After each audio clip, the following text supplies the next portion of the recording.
Welcome to the TNC Random Fandom podcast.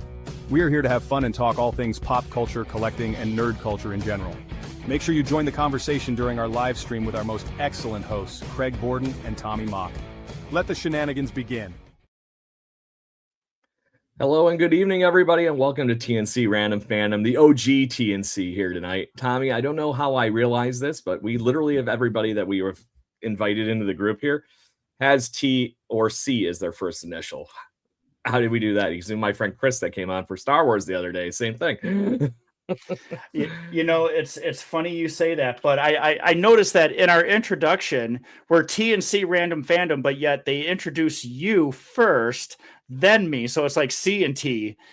So I don't. It doesn't matter. It doesn't matter. But, that's why we. Yeah. Well, it's the wonderful budget of the show we have. We can do whatever we want with the zero money that we have.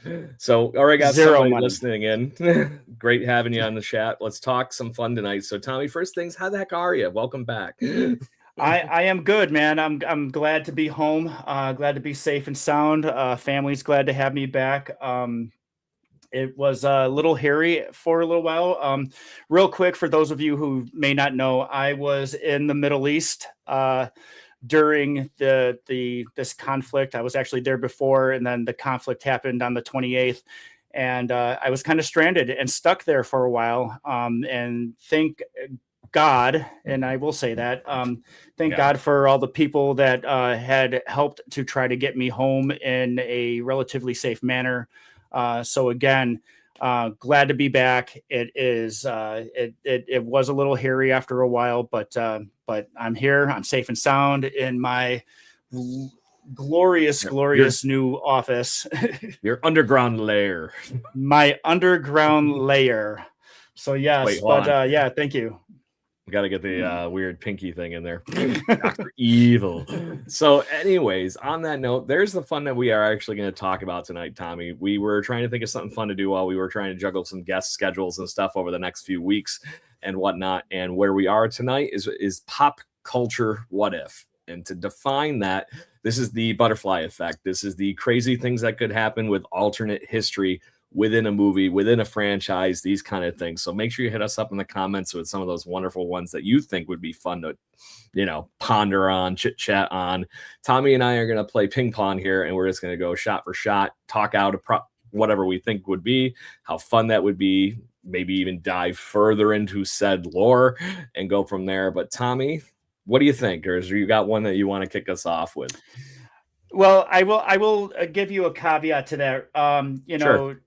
Disney has kind of done this already with Marvel, with their What If series and everything. So like, what if it's been fun? Captain America was actually Hydra, and he was Captain Hydra, whatever. But so it is a fun concept to come up with the what ifs, and so I'm going to go with, obviously, look behind me. I got Star Wars all over the place, so I'm going to actually go ahead and pick from the low-hanging fruit, and I'm going to say, what if Vader lived and was able to be redeemed Anakin Skywalker and become a Jedi once again, and basically be alongside his son on the light side as opposed to the dark side. But then there's the other side of that too, is what if Luke actually struck down the Emperor and went to the dark side and ruled the galaxy with his father? What say you, Gregory? I think let's play with the first one there first, because I knew we were going to go to at least one of these. And honestly, I don't know how I didn't think full Revenge of the Sith or Revenge of the Jedi kind of thing like you were talking about there. So let's talk the Vader one out first, then we'll segue over to the Luke Skywalker one, because those are literally two sides of the same coin, all that kind of good stuff. I'm interested to see like how that would work out. Okay, he survives. Luke, dumps him in a giant bacta tank, whatever it might be, and he's back in business. So what does he do after he's back? Is he going to have to be in hiding? Because, this is talking about the Sith Lord of Sith Lords here. People are going to want to put him on trial for all the horrible things that happened. Because there's no politics in Star Wars, right? None? Zippo? Nada? Not trade things or anything like that? So anyway, if Vader survives and you do all these things that you do, I think it ends up being like he's that guy that's in the background, like he's giving whispers to Luke while he's building the Jedi temple back up and those kind of things like that. Don't do this, maybe try that. This is what we did back in the Republic and it didn't work. Those Right. things. And I would just be curious of where those adventures would also go, because you have like the badass of all badasses and Anakin Skywalker just back and prevalent again. So the amount of stories that could fill my head right now are just like blowing my brain. But then that brings in the question of, and you kind of hit the nail on the head. Does Vader have to go into hiding, even though he's been redeemed, so to speak? But does he go into hiding because he's committed war crimes? He's like legit. He's legit war crimes. He killed younglings, man. He killed younglings. I mean, and the thing is that do you get like an amnesty period? It's like, hey, wait, okay, I was corrupted, but now I'm good again. It wasn't me. It was the one-armed man. Oh wait, he had one arm, 2 feet missing, right? But that's the thing though. But in the graciousness of Star Wars lore, it seems like people do get that benefit of the doubt kind of redemption. So it's like, oh, you get a pass for all of the little children you killed, but hey, yeah. So I would definitely say that that makes a very good point. Does Vader have to go into hiding even though he's been redeemed? Does he have to go into hiding because technically was the scourge of the galaxy? Yeah, and I think that right there is the right word too, scourge of the galaxy.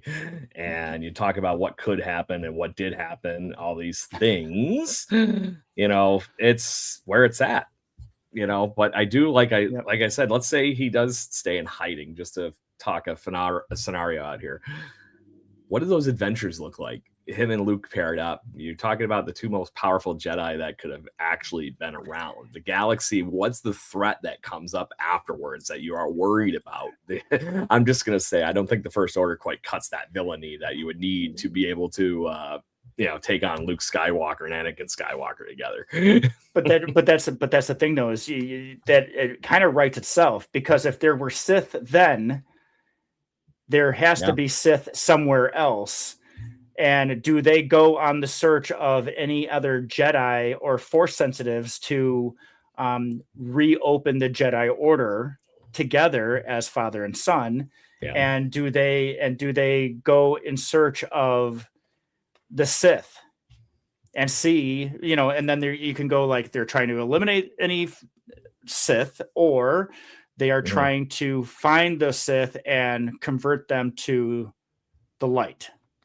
Yeah, could be a bunch of things. A little bit of both, maybe. Interesting. So let's flip to the other part of your question there. If the Luke Skywalker falls, galaxy's screwed, right?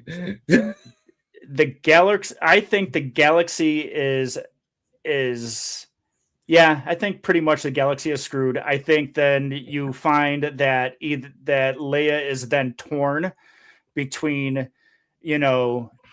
the light and the dark, because now her brother and father have gone to the dark side, and she, being a Force sensitive but not as trained as her brother is, does she fall, or does she continue to fight, knowing that she has to find a way to combat the two people who are supposed to be, unconditionally hers, so to speak? Yeah. Valid. And that's an interesting point too, the Leia Organa part to that whole equation. Do you think she goes like full Ahsoka Tano and goes like Grey Jedi? Honestly, I think she does. I think she has the right amount of ruthlessness to her, but I think she can teeter the line the way that, say, a Mace Windu does. That they straddle the line of the light and the dark just enough to make sure that they are truly balanced in the Force.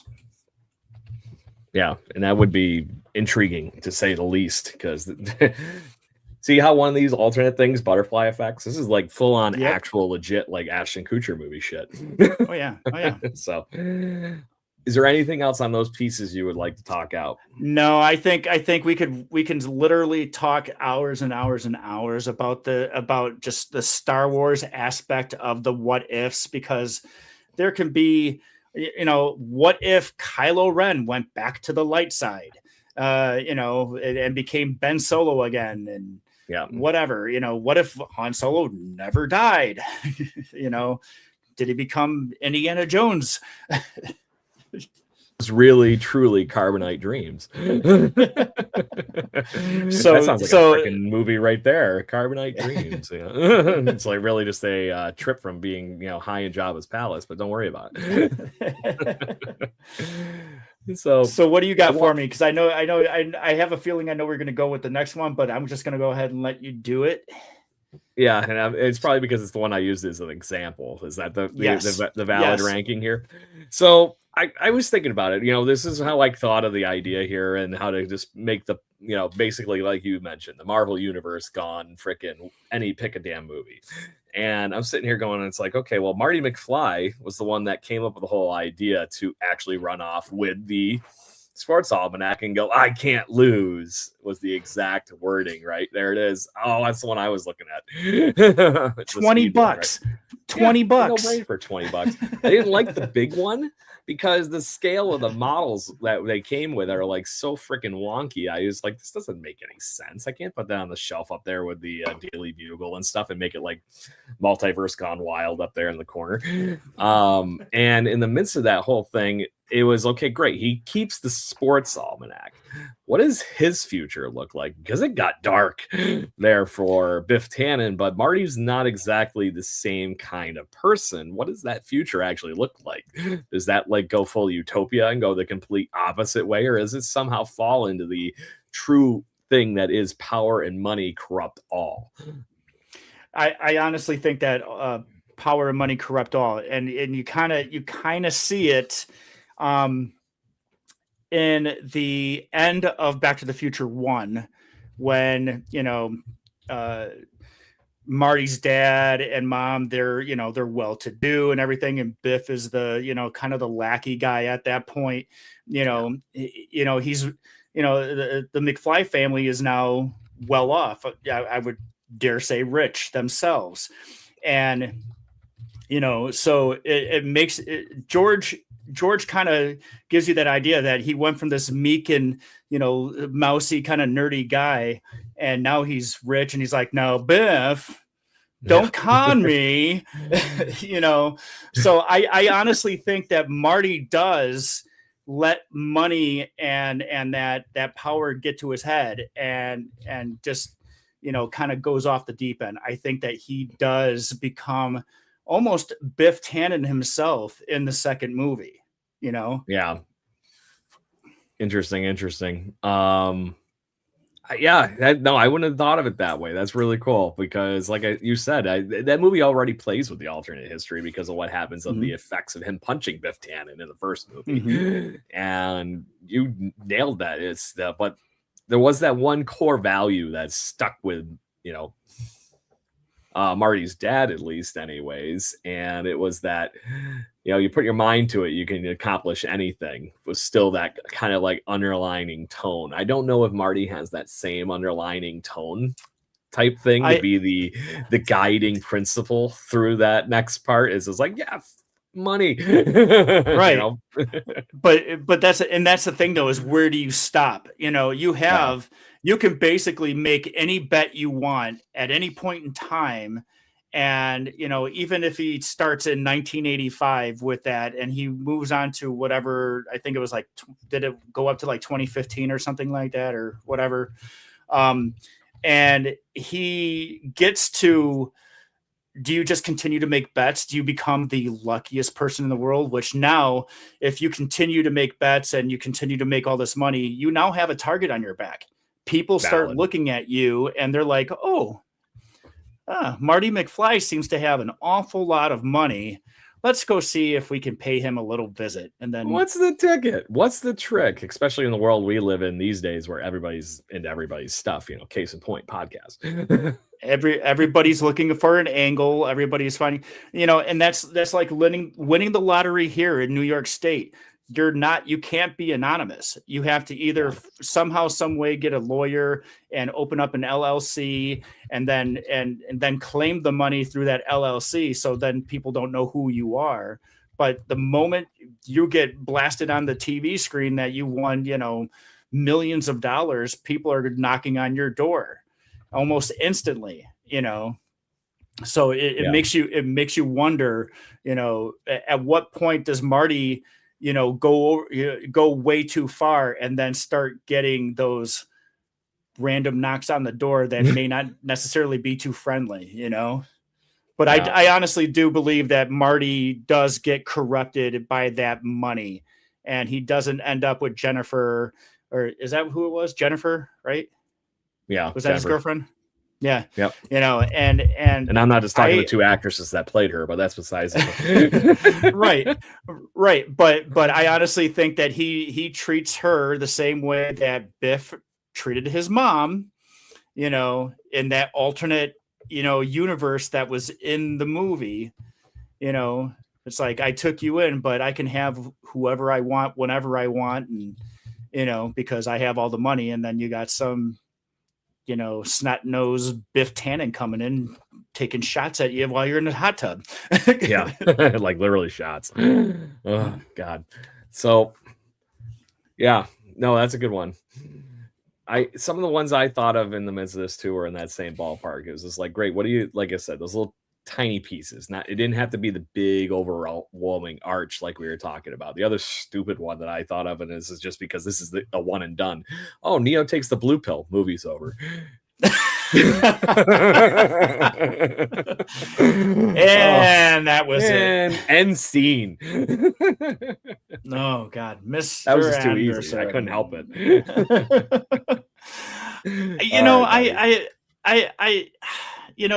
There's so many out there that you can honestly just play with. But, like, what if Cobra was the good guys, really, and G.I. Joe was really this paramilitary uniform, that was actually trying to take over the world under the guise of being the good guys.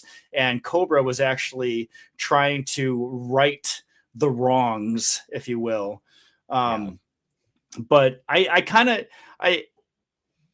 kind of gone into the, into this realm of, not necessarily what if, but I guess it is kind of like what if, because it's like the fan theories thing. I've read a lot of different fan theories of like, what if, and I'm going to throw this out to all of my musical theater folks out there. And some people have probably heard this one before. I've actually picked this one up from social media, which I actually thought was really, really, really interesting because it makes a lot of sense. Are you familiar with the movie and the musical Grease? Yeah. Okay.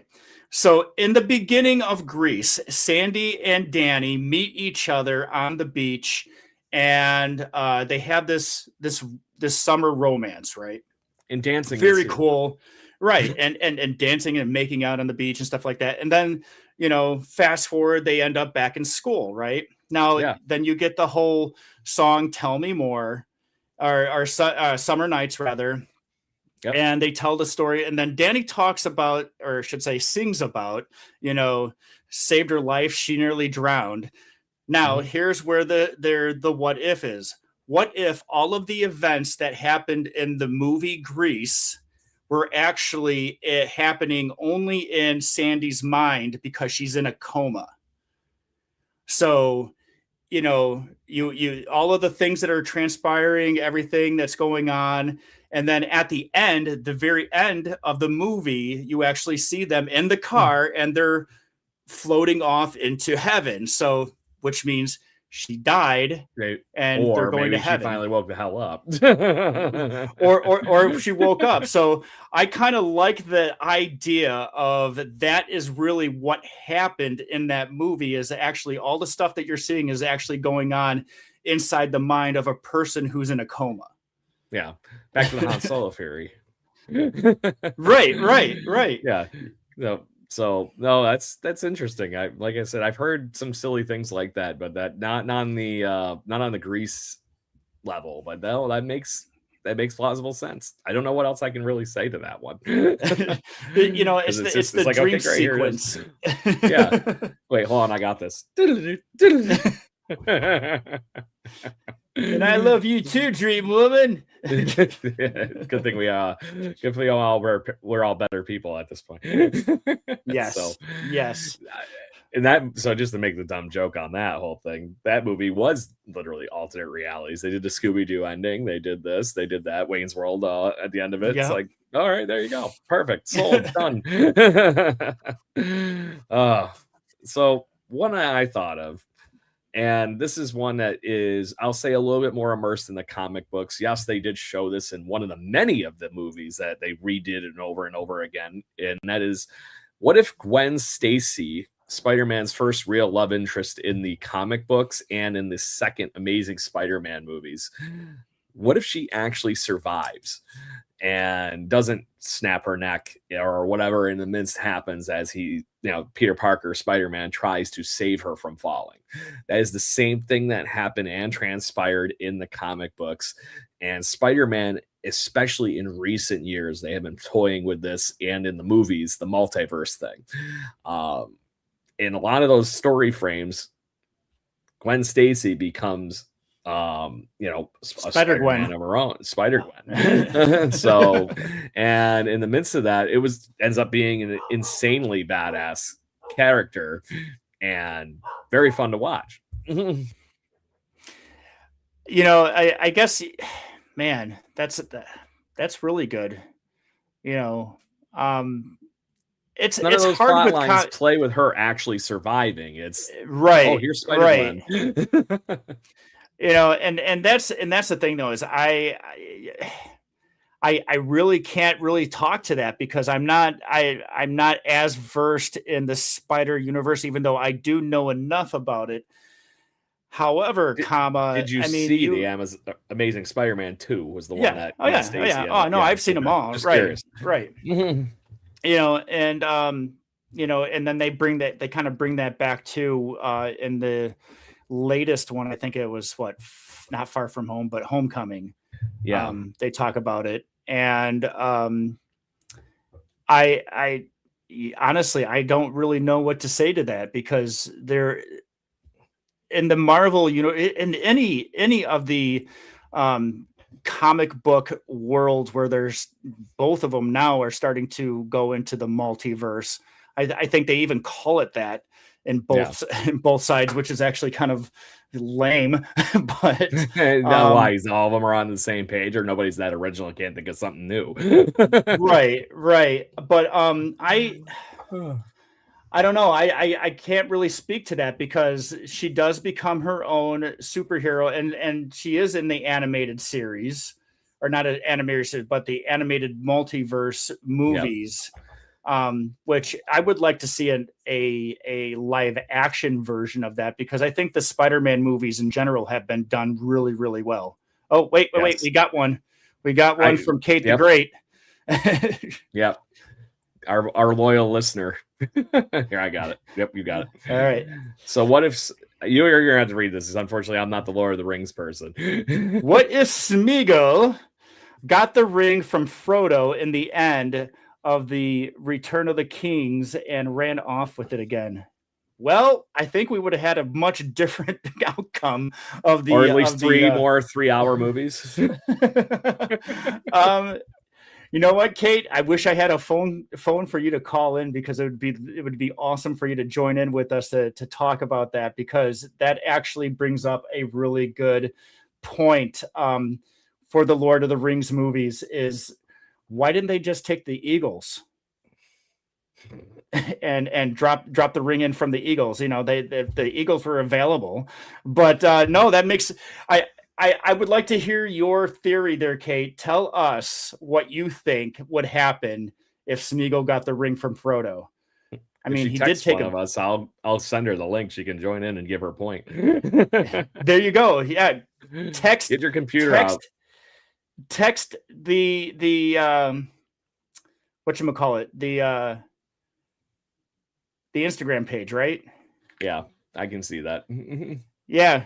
So text the Instagram page. Come on with us. We'll talk to you live. Live. But no, but yeah, we definitely would like to hear that, because I would like to know what your take would be on that, because it would actually I don't know if it would prolong anything, because I think the orcs would eventually take over and kill the world of man and elf and dwarf, take it all, and hobbit and the trees.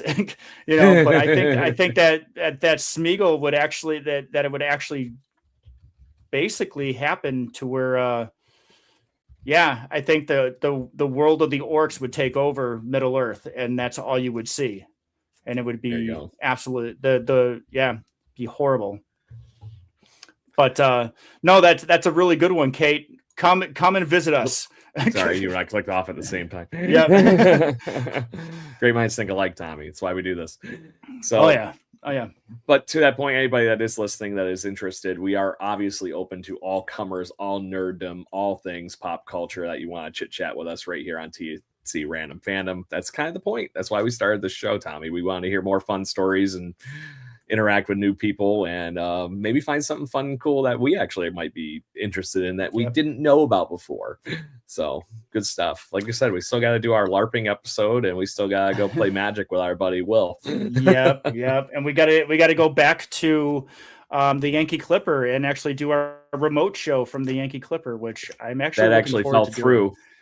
I actually was looking forward to that one myself. I'm glad you're going to be in town, so we are going to be doing that in the near future too. Emily and the gang over there are very, very, very intrigued and ready to play with that idea. And to the other fun points, Kate's at work, so next time, Kate, we'll get you on. Okay. So well, remember this, because we want to hear about it. Yeah. Make sure you check out, if you're here in the Rochester area, the 22nd of this month is actually the next Village Gate Toy Show. I unfortunately will not be in town, and that's probably the first one in at least the last 8 or 9 calendar dates for that I'm missing. I feel bad because I find something fun at that toy show every time I go. And plus my friend is finally getting, my buddy Tyler, who's going to come on for our Transformers episode at some point. There was that Devastator, that one guy always had, Tommy, from the Comic-Con. He finally asked him how much it cost, and he goes, "Oh, it's $350." And he goes, "I only have $200 cash. You take Venmo or anything?" This guy's just so old and stubborn, he won't take any other payment than cash. So cash that explains why he's had cash it every time we went by there now, because nobody carries that much money around. But anyways, all right. Let's get back to it. I want to finish up one thing on that. Okay, go ahead. So knowing that you couldn't talk too much on the Gwen Stacy thing, what if it was the other way around and Ben Parker, his uncle, actually survived the gunshots? Do you think Spider-Man becomes Spider-Man in the same fashion, or do you think maybe the wrestling incident just keeps going and he keeps using Spider-Man to make a profit? I see him making a profit. I see him actually becoming his own supervillain. I believe Spider-Man actually becomes the menace that J. Jonah Jameson always makes him out to be. Because there is no cause and effect for him.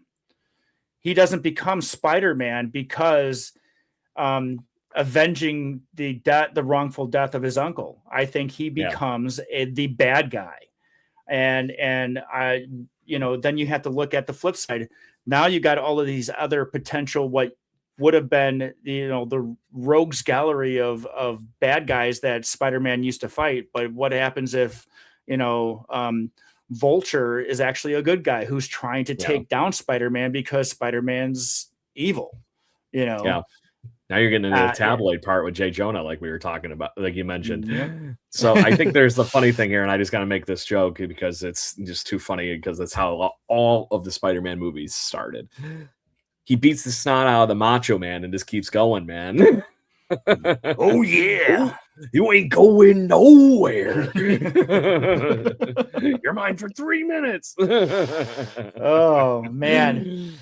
So sticking with the comic book, I'm gonna go over to DC, and I'm gonna go back to that what if, and this fan theory kind of what if Batman really isn't, well, I should say he exists, but he only exists in the mind of Bruce Wayne, who actually is in Arkham Asylum himself because he never could get over the loss of his parents. So he kind of went insane. So while he's in his cell, he actually is he's creating all of these characters. So one of the interns, or not interns, but orderlies, his name is Joe Carr, and he creates him as Joker because he doesn't like him. He's mean to him, almost like those kinds of things. Tormenting agents, and in his head, Batman's become the thing that he copes with all this stuff going on. Yes. Now, yes. Damn, Tommy, you're turning this into a psychology episode. I thought you and I were like engineers and engineers, not. No, that's what if?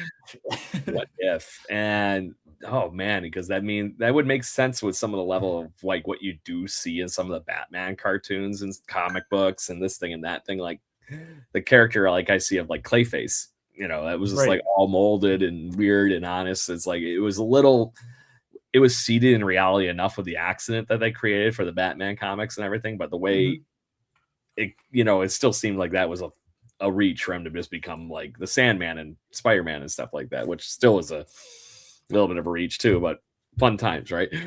Right. Yeah, that would make sense if it was a little bit more in a mental scape piece than it was for all these other things. Plus, that would be all the why Batman is always the champion and doesn't kill everybody, because that's not how the world works in reality. We saw that in the Batman movie. Jack Nicholson dies, Harvey Dent dies, and all that. And that's the thing, though, is if you look at it too, though, is and very few of these villains in Batman's universe don't necessarily have any type of supernatural superpowers. If you take away all of the other Justice League, if you look at just Batman on his own, taking Clayface out because he can obviously morph himself into anything he wants to be, or any person he wants to be. But you look at, Joker is just a psychotic person.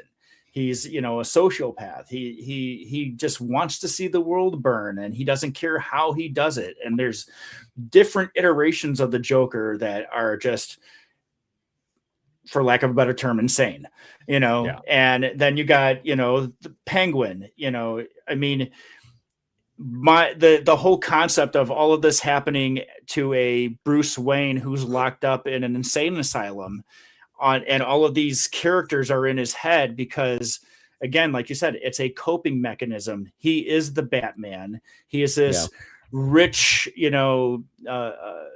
playboy, he's the Tony Stark of the DC universe. He has all this money to do whatever he wants, and then he's fighting this crime that is constantly playing over and over and over in his head. And he's always thinking of, how could I have stopped it this time? How could I have stopped it this time? It was this guy. It was Chester Cobblepot, who looked like this penguin looking guy, and giving them all of these different, different characteristics, I'm waiting to see some of these other really sadistic bad guys in the Batman universe too. Like I want to see Zaz, I want to see Professor Pig. I want to see these, some of these guys who I think are scarier than the Joker, Did you ever watch the Gotham series that was on Fox for a while, because a lot of those characters like Victor Zsasz and everything made their way into that show, which was a prequel based around, Detective Gordon. Right. But you do see him interact with the young Bruce Wayne after, Bruce's parents are killed and all these other things. I wish they kept that series going, because it seemed like it was going toward a wonderful world where it would have been fall into this new Batman that they were actually creating in the behind the scenes. And then they just dropped it, because that's what DC does all the best. They just start over every 5 years, and that's why it sucks on film. But I honestly think that they have the potential of doing the same thing that Marvel did in the early years, but probably doing it even better if they got the right writers. I mean, think about it. If they got the right people to write, because they don't have to fall under the Disney PG-13 world where they can actually say the word shit and fuck and actually show a little bit more blood. And I think that I would like to see a really gritty comic book movie outside of the goofiness of Deadpool, even though I did enjoy the Deadpool movies. But I would like to see a serious, gritty movie, and I think we're getting that with the Robert Pattinson Batman. I'd like to see a gritty Superman movie. I'd like to see a gritty Wonder Woman movie. I'd like to see a really gritty, dirty Justice League. Give me the backstories. But we already know how where everybody got where they are. But give me 15 minutes with each character, but then give me the good. But that's just me. 1000%. So I completely lost. You just brought you brought the Batman one up, right? I brought the Batman. You brought the Batman. I brought the Batman. You sure? Batman. All right.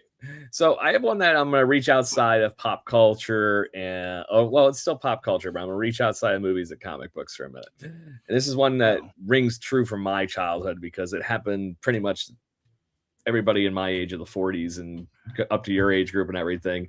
This was the marquee event outside of Monday Night Football every week. It was what was happening on Monday night between the WWF at the time, WWE, and WCW.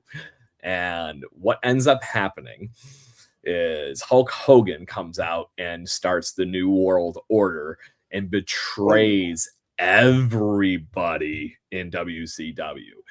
The hero of all heroes, take your vitamins, do your exercises. This man just turns heel and slaps a whole generation of fan base in the face and becomes the bad guy of all bad guys, Hollywood Hulk Hogan.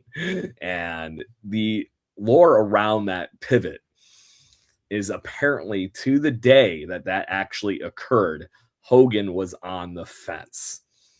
He didn't know if he wanted to actually turn heel, because he was worried it was going to tarnish his brand. They didn't think anybody would believe him. Pick a problem. Apparently, the person that was behind the scenes, that was actually tapped, knock, knock, to be the guy that was going to be the guy that turned heel and stabbed WCW in the back at the time, was Sting. Which many people know from the him ripping off the Crow movies and becoming just kind of like I said, a hero in WCW. He ends up being the most formidable villain or a formidable good guy for Hulk Hogan and everybody in that era. But the flip flop of that was, I think it would have ended up similarly in the same place. But Tommy, that was like mind-boggling to find out after this many years that Hulk Hogan was like this close to saying, you know what, I'm good, for something that saved his career. Right. Well, I think that outside of all of the controversy of Hulk Hogan and any political stuff that he may have been dabbling with, I would say that growing up in the early years of the WWF, Hulk Hogan was the guy. You wanted to, you liked being Hulk Hogan. And then when you saw him be the bad guy, I actually thought it was a really cool turn for him, because even Sergeant Slaughter was a heel at one point. He turned to the dark side during like Desert Storm time, and he joined forces with the Iron Sheik, So there's a little bit of history I remember. So there you go. It's like you were paying attention. a little bit. But eventually, the thing is that what everybody doesn't understand, or maybe they do understand, is that everybody gets their turn at being the heel. Not everybody is always going to be the good guy. Sometimes you're still a loved character, even though you're the bad guy. I mean, look at The Rock. The Rock goes from heel to good guy to heel to good. I mean, he does. I mean, and he does it so seamlessly. And 1 minute he's hated, and the next minute he's loved. I mean, look at Stone Cold Steve Austin. Stone Cold Steve Austin was a heel. And he still was loved against a worse heel, right? But I think, everybody likes that redemption story too. They like to see the person fall from grace, but then they like to see him come back and be the person that they remember. So going from the ketchup and mustard Hulk Hogan, and for those of you who know, you'll know what I'm talking about. If you know. And going to the black and white, the LA Kings, Hulk Hogan, and then coming back to the ketchup and mustard Hulk Hogan, you kind of get this, you get that full circle redemption story, and I think that everybody likes that. And some people don't necessarily in the WWE world or WCW world and ECW and A&W Root Beer, all of those, all the alphabet wrestling things. Some people just, they don't even bother with the whole redemption. It's just 1 minute I'm a heel, 1 minute I'm not. And like I said, case in point, The Rock, even John Cena, he started out as a heel. And then he became this like great guy. And then I think he turned heel slightly again, but for the most part, they tried to keep his popularity as a good guy because people knew what he was like outside of the wrestling ring. And they didn't want to tarnish that because I think he holds the record for the most Make-A-Wish visits in history.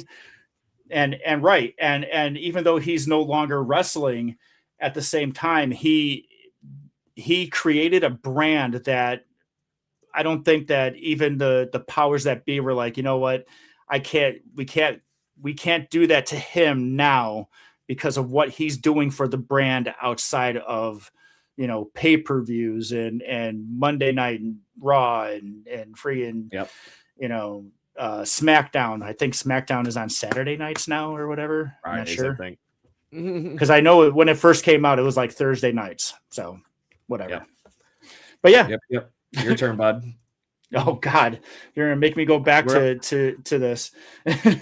Well, to that point, we only got 15 more minutes, so it's 15 more minutes. 15 more minutes. Oh God. But yeah, I think I tapped myself out on all of the ones that I was thinking about because I've actually been working on trying to get us some really good guests and some really good content.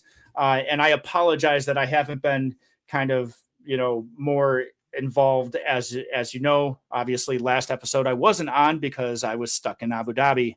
But I'll tell you what, how about this?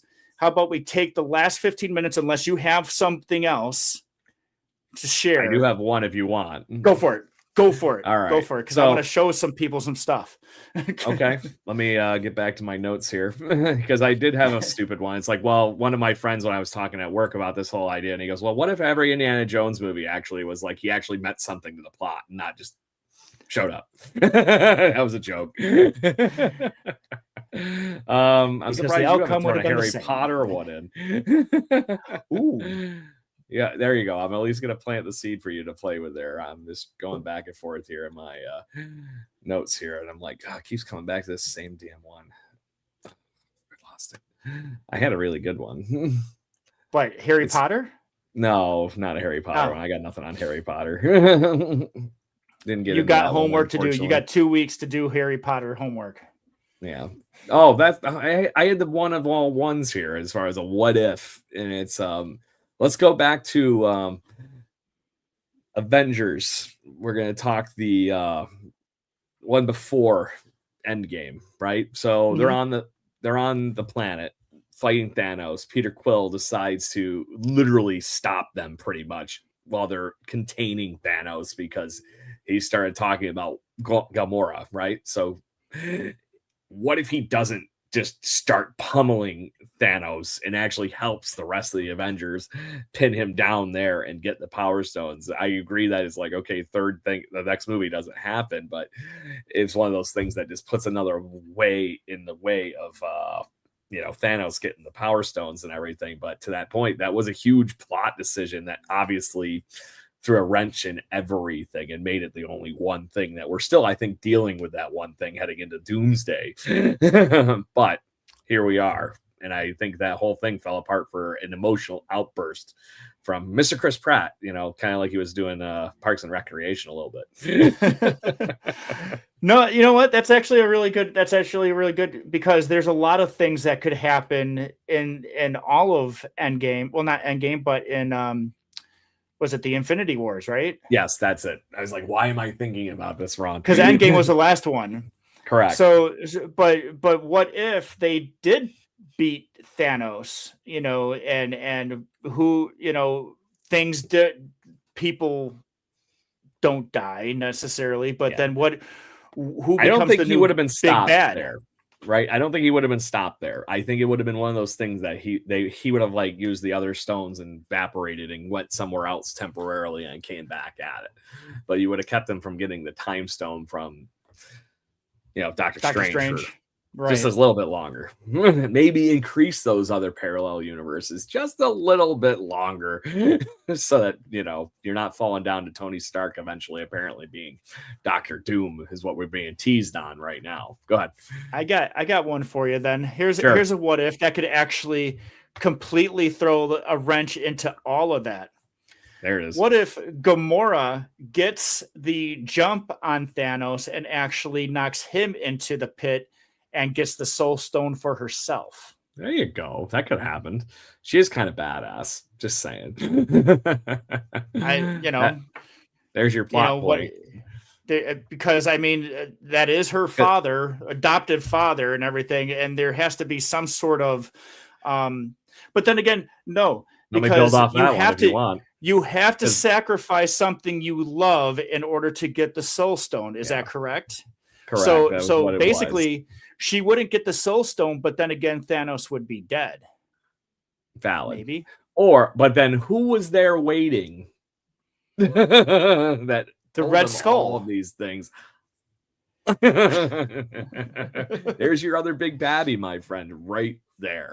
One of the best Marvel big baddies that you humanly possibly could have. So, the Red Skull. Oh my gosh. Yeah. There's your nerding out chain of events butterfly effect right there for you. What if T'Challa never died?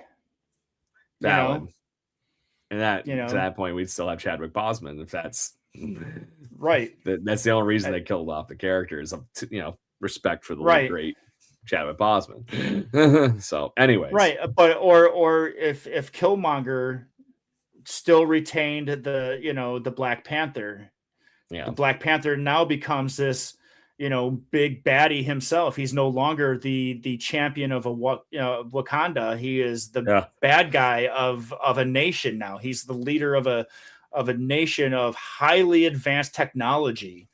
And what do you do, right?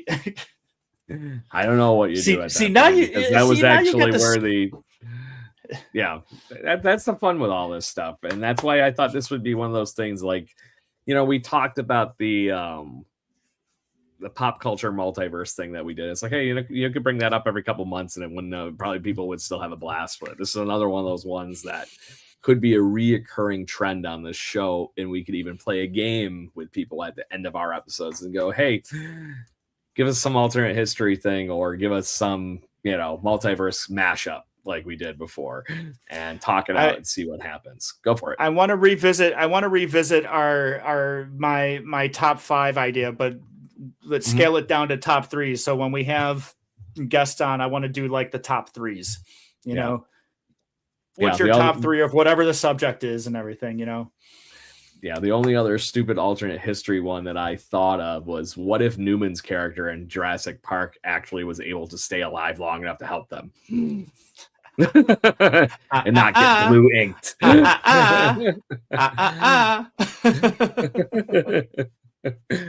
Oh, on your butts. All right. So go for it.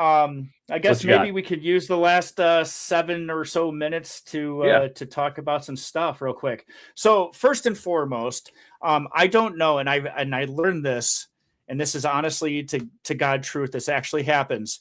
If you go to an actual Lego store, have you ever heard of the Lego Passport?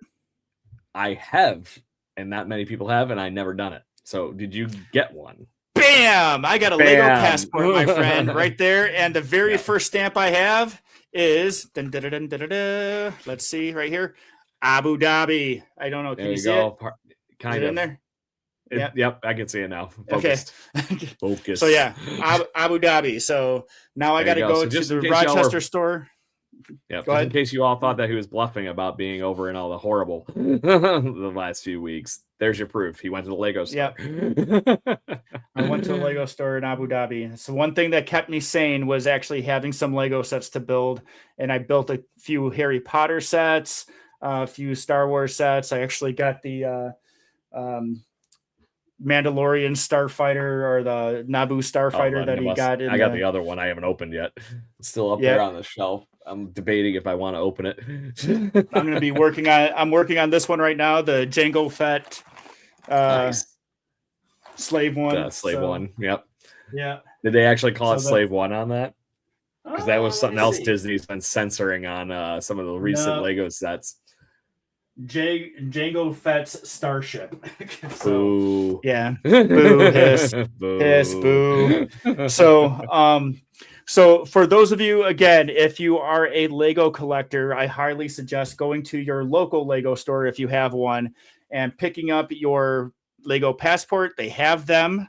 They're free. You can just ask for them, and they will, if they have the passport, they obviously will have a stamp. They will stamp your passport. It's actually a cool, funded thing to do, if especially like, I know that the JFK Airport in New York City, they have a Lego store that actually has a stamp. So most of these places that actually are a Lego retailer will have a stamp for you. I was down in, I was in LA when you told me about that, and I'm like, oh, I just left the Lego store. Left because it was one right outside Disneyland there. Actually, it was an insanely nice Lego store, and they did the custom minifigs there and everything.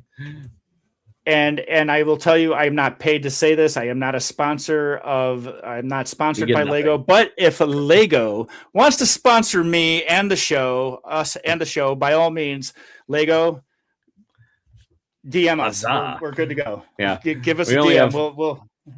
We only have partnership programs with things like that, like down here in my wonderful thing. And I don't even know if I've shown you this yet, Tommy. Oh, is that your cup? It's a baseball bat mug. But I was one of the first 3 people in the world to get this one because I've become friends with the guy that owns the company. So 50th anniversary Blue Jays mug, and it's really deeply laser etched into it. And I'm surprised. You mean to tell me you have more friends? I have a lot of friends. I don't know how I do it. I think they probably think I'm only an acquaintance. I just think everybody's my friend, just like you.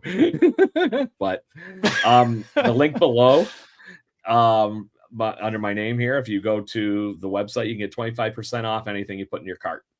And it's with that dugoutmugs.com/birdwatching for my Jaybird Baseball podcast, which just celebrated 513th episode. Nice. Dugoutmugs.com/birdwatching gives you a 25% discount for your whole cart. Awesome. And so, if you want to get one of those handy mugs. Non-repeatable? He didn't tell me it wasn't repeatable. I haven't tried repeating it. I just know that people have been clicking on it, and they've been enjoying all the feedback that I've been getting so far. So now, is it only for Blue Jays bat mugs, or is it for any team? As long as you go to the website initially with that link, it brings the 25% in. If not, so I could get a Cubs one? You could. And if it doesn't give you the discount right off the bat, you just type in BAT25 like it says in my thing. Right off the bat, huh? Uh-huh. See, pun. Baseball bat mug. See what you dad jokes. See what you did there? All right. No. So you know what? I'm going to go ahead and give out some ideas for, or I should say, some preview of what our next episodes are going to look like. So I have this is an episode that I've been waiting with bated breath to do, because it's something that I've really wanted to talk to. There's so many people, so many fans out there. We are going to do a Harry Potter episode on the 29th of this month. And we're going to have a Harry Potter super fan by the name of Rachel. We're going to have Thomas and Cammie on here. Thomas, yeah, everybody knows Thomas now. He is our other T. our other T, the TTNC. But he's also going to have his girlfriend Cammie, who is also my niece-in-law.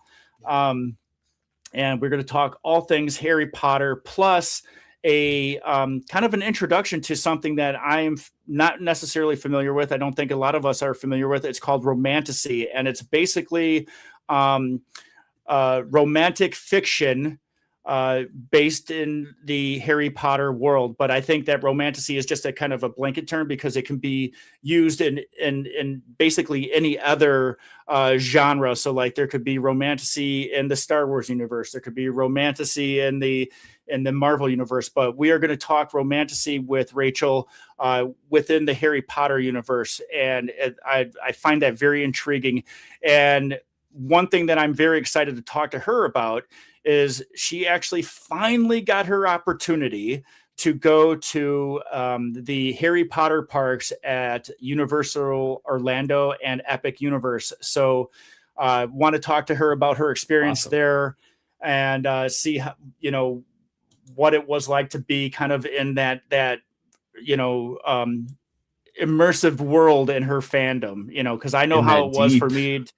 Yeah.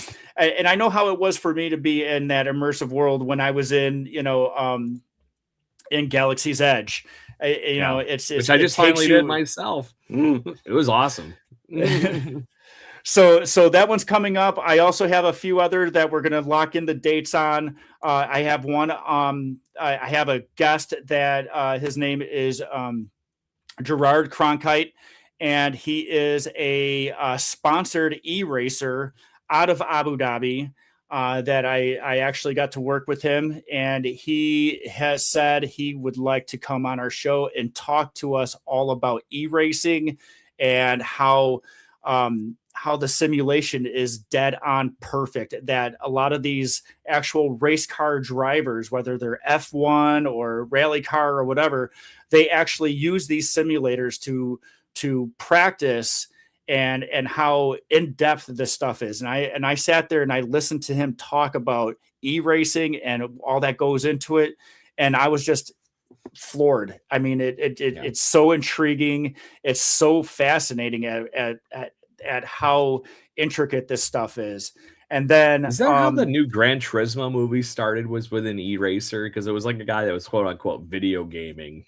I think so. Racer. I think so. I might be right. So. I don't know. I can't remember. Interesting. But then I also, and in my algorithm, because I'm a Star Wars geek, as everybody knows, I came across a woman by the name of Clone Trooper Cass, and I reached out to her because she is a huge Star Wars fan, huge Lego fan.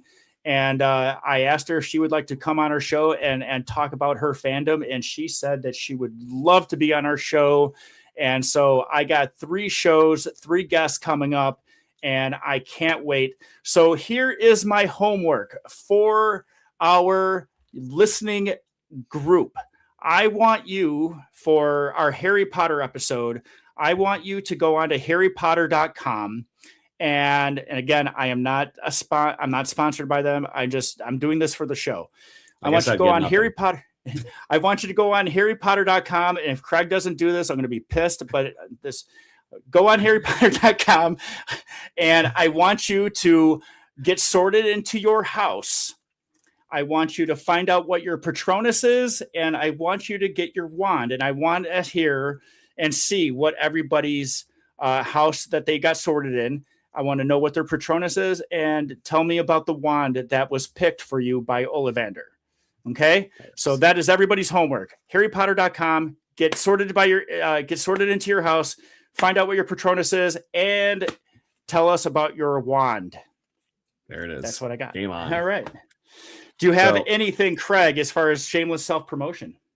I will say anybody who wants to check out some really cool baseball stuff, I am going to be doing all sorts of stuff over the next week as I'm hitting the road as of tomorrow, Tommy. And I will be on my way down the East Coast, apparently through like near tornado winds in Virginia at 100 miles an hour. It's going to be a fun time. Hopefully the Blue Bronco doesn't go flying. But anyways, the whole trip is about baseball stuff and goofing around and hearing some great stories from people, and that's the whole point. I'm going to 7 baseball games in 5 days. The last 2 days I'm going to be in Tampa Bay. I am going fishing with my wife, and I'm gonna have fun doing regular stuff, and then I'm coming home. We're going to do ghost tours in Savannah and go doing around the downtown ultra like historic district kind of like market there for Wednesday night, and then I will be going to the aquarium in Baltimore. So I will be taking plenty of pictures and goofing around doing that for our show, for the Jaybird Watching podcast. And I have new sponsors for that. That's weird. I don't know how I made a successful podcast, Tommy, but I'm going to break even in like 2 months. It's weird. So that's why this is going to work too. How are we going to start getting ours? We got to get some numbers. I'm willing. Hey, I am willing to do more giveaways. I still haven't been able to give away those glasses yet, so maybe we should revisit the giveaway stuff. I think you need to call me while I'm on my 2 days of travel over the next few days, and we can brainstorm some more. But off the record. Off the record. Okay, so don't want to give up too much. We got to tease real people in. Fish did. Wait, hold on. Right. So for those of you, again, we are in the new season for the Flint Hill Dance Troupe.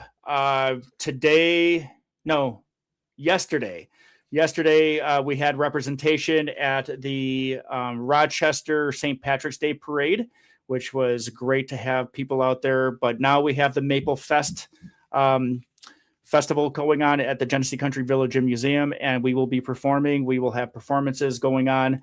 And again, if you are in the Rochester area and if you ever wanted to try 19th century dancing, we bring everybody in every first and third Tuesday of every month at the Genesee Country Village and Museum Meeting Center.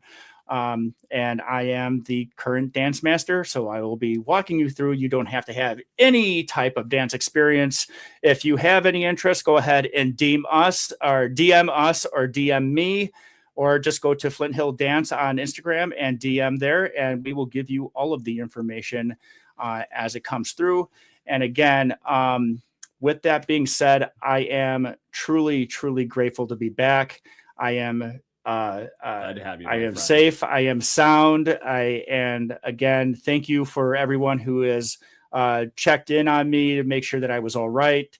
And it definitely means a lot to me to know that there are people out there that are still out there looking out for me and kind of want to keep me around for a little while. So before I start crying a little bit or getting a little teary-eyed, I just want to say thank you, everybody.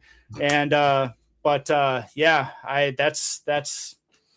can't wait for our next episode. Man, dude, feels good to be back in the seat again.